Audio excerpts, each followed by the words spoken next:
జగన్మోహన్ రెడ్డి ఢిల్లీ కేంద్రంగా చేసినటువంటి చీకటి కోణాలు ఫలించలేదా? అందులో భాగంగానే ఆ నలుగురికి ఢిల్లీ పెద్దలు హ్యాండ్ ఇచ్చారా?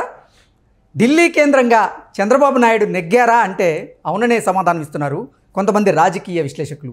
ఇక ఇదే అంశానికి సంబంధించి మనతో మాట్లాడేందుకు ప్రముఖ రాజకీయ విశ్లేషకులు, ప్రముఖ సీనియర్ జర్నలిస్ట్ సిఎస్ రావు గారు మనతో ఉన్నారు. సార్తో మాట్లాడదాం. Sir hi sir. Hello sir, Delhi కేంద్రంగా జగన్మోహన్ రెడ్డి చేసినటువంటి చీకటి కోణాలు ఫలించలేదని, అందులో భాగంగానే ఆ నలుగురికి కేంద్ర పెద్దలు హ్యాండ్ ఇచ్చారని, ఢిల్లీ కేంద్రంగా చంద్రబాబు నాయుడు నెగ్గారు అంటూ కూడా ఒక వార్త ఇప్పుడు సోషల్ మీడియాలో చక్కర్లు కొడుతూ ఉంది. ఏంటి సార్ ఈ వార్తలో వాస్తవం ఉందా? తెలుగుదేశం పార్టీ అధినేత చంద్రబాబు నాయుడు ఢిల్లీ బీజేపీ అధిష్టానం వద్ద ఏవైతే కొన్ని ఆబ్లిగేషన్స్ అనుకో, లేదంటే కొన్ని రకాల అభ్యంతరాలు, లేదంటే కొన్ని రకాల సజెషన్స్ ఏవైనా అనుకోండి, బట్ ఆయన ఏదైతే ఉంచారో వాటిని పరిగణలోకి తీసుకొని బీజేపీకి సంబంధించినటువంటి అసెంబ్లీ అభ్యర్థుల లిస్టు ప్రకటించారు అనేది మనకు అర్థమవుతుంది. ఈ విషయంలో చంద్రబాబు నాయుడు ఢిల్లీలో నెగ్గారు అని చెప్పి భావించడానికి అవకాశం ఉంది. At the same time Chandrababu Naidu ఒకానొక సంఘటనలో ఓడిపోయారు అని చెప్పి కూడా చెప్పచ్చు.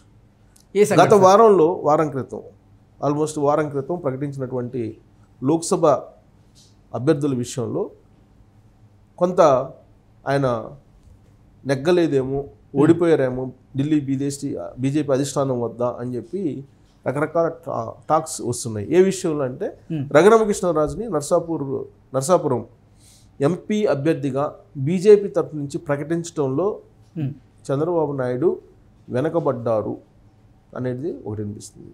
అయితే ఎందుకు రఘురామకృష్ణరాజుని పక్కన పెట్టేసింది బీజేపీ అని అంటే ఇమీడియట్గా వినిపించేది ఏంటంటే జగన్మోహన్ రెడ్డి లాబింగ్ నడిపారు, బలమైనటువంటి లాబింగ్. ఆ లాబింగ్కి బీజేపీ వాళ్ళు తలొగ్గారు. అందుకే రఘురామకృష్ణరాజుకి నర్సాపురం నుంచి బీజేపీ తరఫున అభ్యర్థిత్వం రాలేదు అనేది ఒక వర్షన్ వినిపిస్తుంది. ఇంకొక వర్షన్ ఏంటంటే చంద్రబాబు నాయుడే రఘురామకృష్ణరాజుని బరాయించలేక పక్కన పెట్టారు వ్యూహాత్మకంగా అనేది ఇంకోటి వినిపిస్తుంది, ఇంకొక వర్షన్. ఇక్కడ రెండు వర్షాలు బలంగా వినిపిస్తున్నాయి. ఒకటేంటంటే బీజేపీలో వైఎస్ఆర్ కాంగ్రెస్ పార్టీ కోట్లు ఉన్నారు అనేది ఒకటి వినిపిస్తుంది.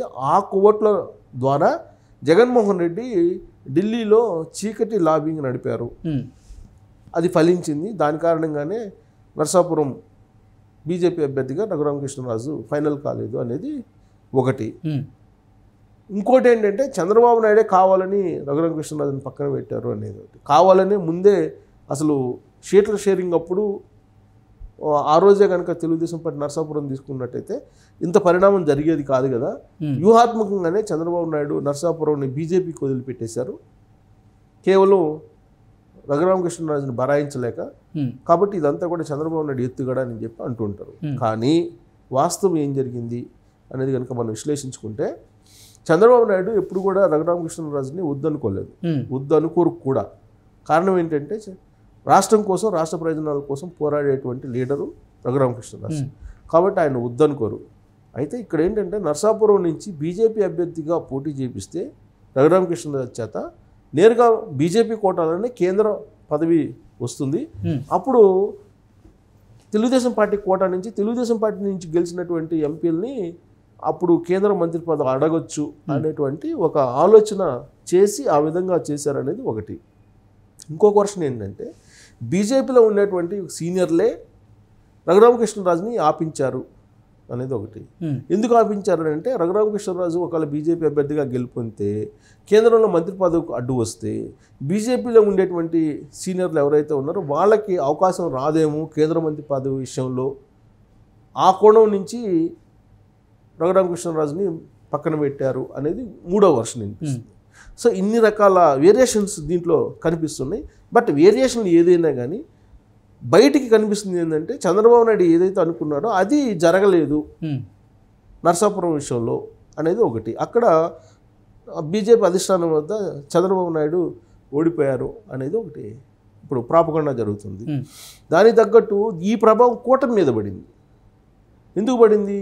కూటమిలో బీజేపీని కలుపుకోవడానికి కారణం ఏంటి? అసలు కేవలం మోరల్ సపోర్ట్ కోసమే, అంతే తప్ప బీజేపీ వల్ల తెలుగుదేశం పార్టీకి జనసేనకి ఓటింగ్ విషయంలో ఒరిగేది ఏమీ లేదు. కేవలం మోరల్ సపోర్ట్ కోసమే పొత్తు పెట్టుకున్నారు బీజేపీ తోటి. కానీ మోరల్ సపోర్ట్ ఇవ్వటం లేదు.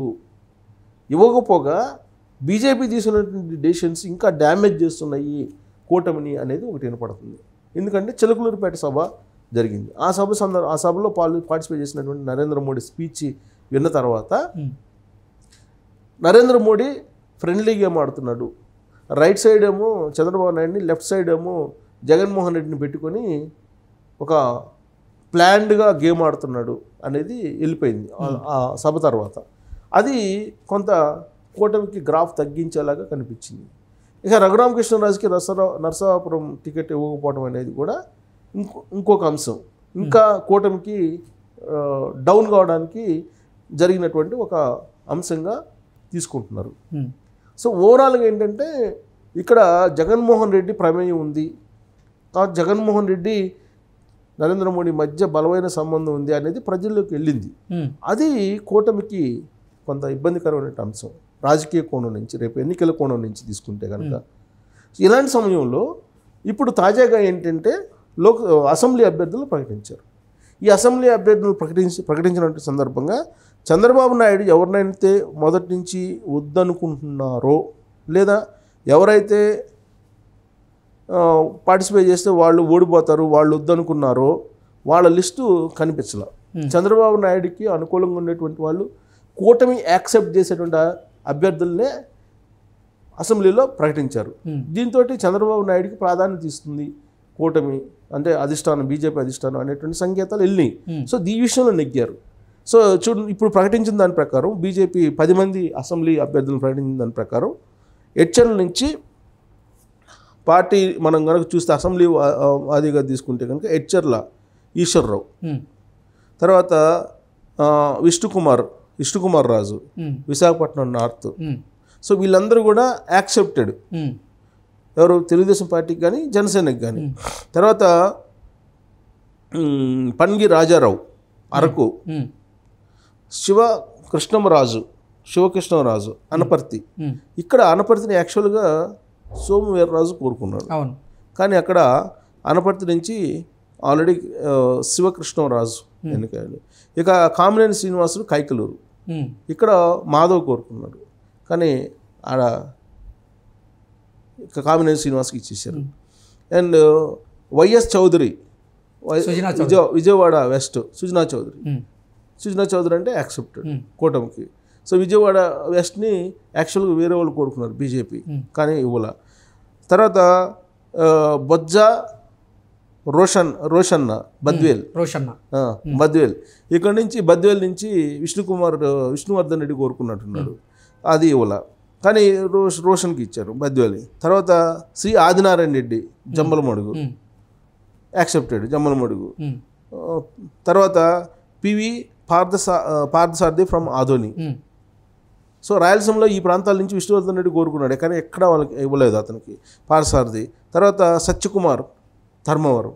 సో వీళ్ళందరూ పేర్లు కనుక చూస్తే చంద్రబాబు నాయుడు ఏ పేర్లు అయితే సజెస్ట్ చేశారో ఆ పేర్లో ఇచ్చారని చెప్పి కనిపిస్తుంది. సో ఈ విషయంలో చంద్రబాబు నాయుడు ఢిల్లీలో నెగ్గారు అని చెప్పి మనం అనుకోవడానికి అవకాశం ఉంది. దీంతో ఆ నలుగురు ఎవరైతే ఉన్నారో మొదటి నుంచి వైఎస్ఆర్ కాంగ్రెస్ పార్టీ కోర్టులుగా భావిస్తూ ఉన్నారో ఆ నలుగురికి స్థానం లేకుండా పోయింది. అసెంబ్లీలో పోయింది, లోక్సభలో పోయింది. సో దీంతో ఢిల్లీలో చంద్రబాబు నాయుడు నెగ్గారు అని చెప్పేసి ఇప్పుడు సంకేతాలు వెళ్ళిపోయాయి. నరసాపురం కూడా ఫైనల్ అయిపోతే రఘురామకృష్ణరాజుది ఇక ఆ కూటమిలో పొరపచ్చాలు పబ్లిక్ కూడా పాజిటివ్ సంకేతాలు వెళ్ళేటువంటి అవకాశం ఉంది కూటమి మీద. లేదంటే జగన్మోహన్ రెడ్డి నీడ వెంటాడుతుంది కూటమిని అని చెప్పి భావన ఉండే అవకాశం ఉంది. అది రేపు ఎన్నికల్లో ప్రమాదం అయ్యే అవకాశం ఉంది.